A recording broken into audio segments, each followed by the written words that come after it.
En el nombre del Padre, del Hijo y del Espíritu Santo. Amén.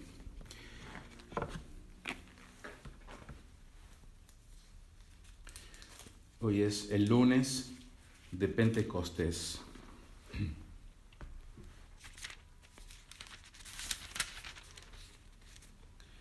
Continuación del Santo Evangelio según San Juan. En aquel tiempo dijo Jesús a Nicodemo: de tal manera amó Dios al mundo, que dio a su Hijo unigénito, para que nadie que creyere en Él se pierda, antes bien alcance la vida eterna. Pues no envió Dios a su Hijo al mundo para juzgar al mundo, sino para que el mundo se salve por Él.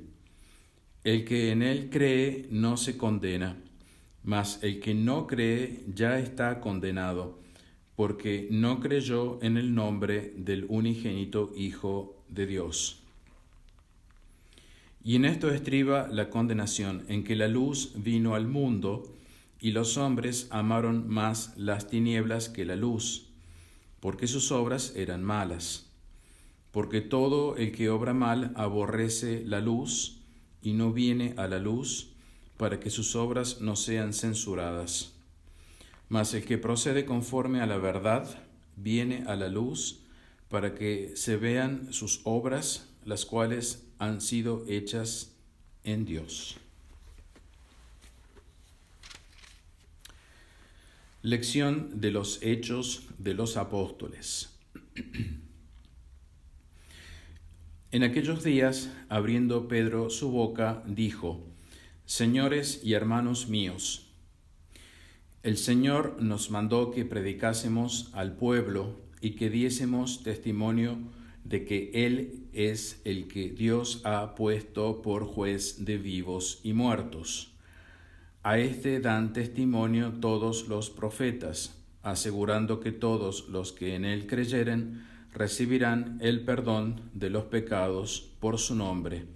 Estando aún hablando Pedro estas palabras, el Espíritu Santo descendió sobre todos los que oían el sermón, y se espantaron los fieles que eran de la circuncisión y que habían venido con Pedro, de que también sobre los gentiles se derramase la gracia del Espíritu Santo, porque los oían que hablaban en diversas lenguas y que engrandecían a Dios. Entonces respondió Pedro: ¿por ventura puede alguno negar el agua e impedir que sean bautizados estos, que, como nosotros, han recibido el Espíritu Santo? Y mandó bautizarlos en el nombre del Señor Jesucristo.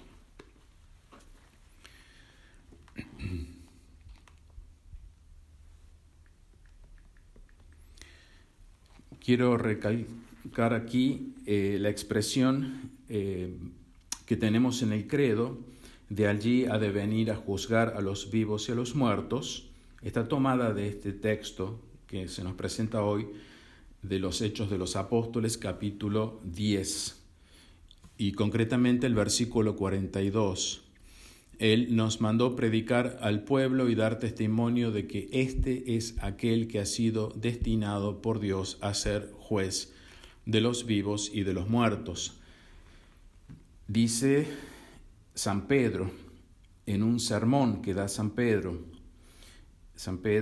el primer papa, nos enseña que nuestro Señor Jesucristo ha sido destinado por Dios a ser juez de los vivos y de los muertos. Y aquí parece contradecirse cuando leemos en el Evangelio de hoy, también tomado de San Juan 3, capítulo 3, cuando dice que tanto amó Dios al mundo que dio a su Hijo para que nadie que creyere en Él se pierda, antes bien alcance la vida eterna. Pues no envió Dios a su Hijo al mundo para juzgar al mundo, ¿no? Entonces, los Hechos dice, ha sido destinado por Dios a ser juez, y acá dice que no lo envió para juzgar al mundo. Esto se refiere a la primera venida. no envió Dios su Hijo al mundo para juzgar al mundo, sino para que el mundo se salve por él. Bien, entonces es claro que en los Hechos de los Apóstoles ha sido destinado por Dios a ser juez, es la segunda venida.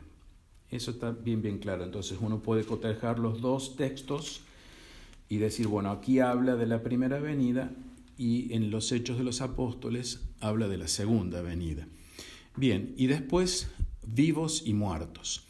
Hay un texto aquí comentado por Monseñor Straubinger, este versículo se refiere Monseñor Straubinger a Santo Tomás de Aquino y dice, Santo Tomás de Aquino, es entonces un hecho que Cristo es el juez de vivos y muertos, es un hecho, en la segunda venida, como aclaramos recién, y lo dice el credo, ya sea que entendamos, y acá hace una distinción Santo Tomás de Aquino, por muertos a los pecadores y por vivos a los que viven rectamente, ya sea que con el nombre de vivos se comprenda a los que entonces vivirán, es decir, en la segunda venida, y con el de muertos a todos los que murieron. Bien,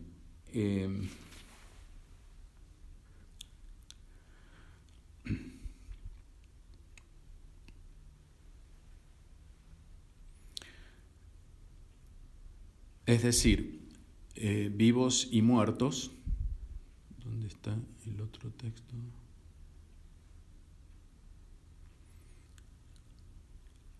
Perdón. San Pedro, esto lo dice Straubinger, aclara este punto usando esos términos en su sentido propio. Es decir, cuando uno va a la primera carta de Pedro 4:5, allí San Pedro usa estos términos vivos y muertos en su sentido propio. Es decir, lo primero que uno entiende cuando le dice vivos y muertos es, bueno, una persona viva, como estoy yo en este momento, o una persona muerta, como cualquiera que esté en una sepultura. En ese sentido hay que entender lo que dice el credo, vendrá a juzgar a vivos y muertos. Es decir, cuando venga nuestro Señor Jesucristo va a juzgar a los que estén vivos en ese momento y también a los que hayan ya muerto.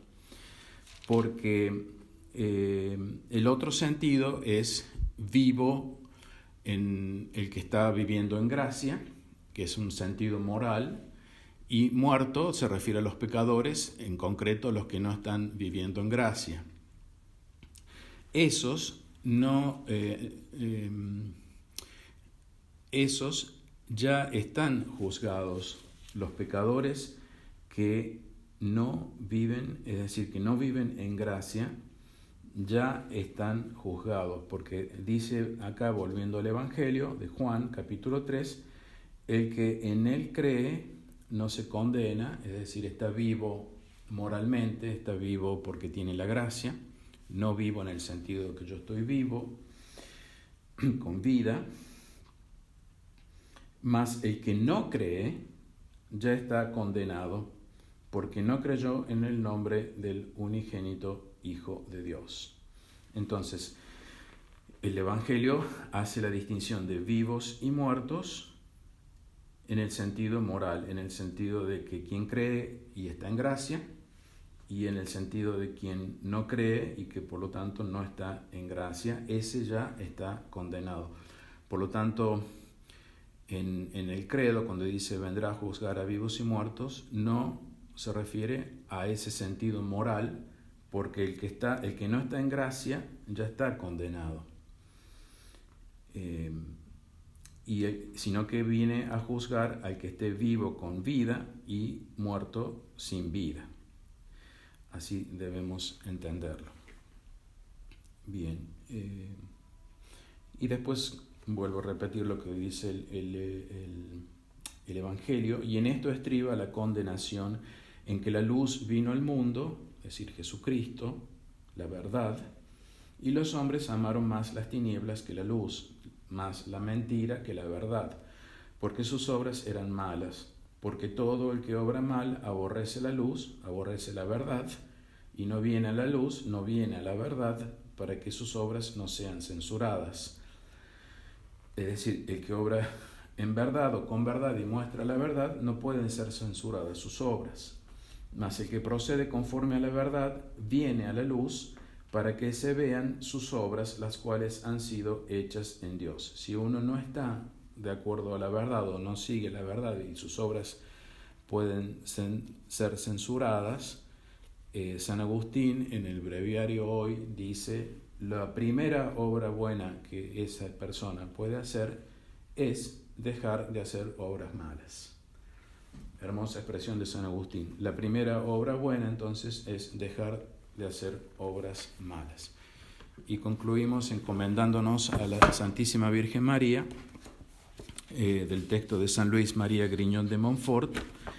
Digo con todos los santos que la excelsa María es el paraíso terrestre del nuevo Adán, quien se encarnó en él por obra del Espíritu Santo, para realizar allí maravillas incomprensibles. Ella es el sublime y divino mundo de Dios, lleno de bellezas y tesoros inefables. Es la magnificencia del Altísimo, quien ocultó allí como en su seno a su unigénito, y con él lo más excelente y precioso. Oh, qué portentos y misterios ha ocultado Dios en esta admirable criatura, como ella misma se ve obligada a confesarlo, no obstante su profunda humildad. El poderoso ha hecho obras grandes por mí. Lucas 1:49. El mundo los desconoce porque es incapaz e indigno de conocerlos, como recién dijimos del Evangelio. Bien. En el nombre del Padre, del Hijo y del Espíritu Santo. Amén. Ven, Señor Jesús, ven pronto, concédenos la gracia de amar tu venida.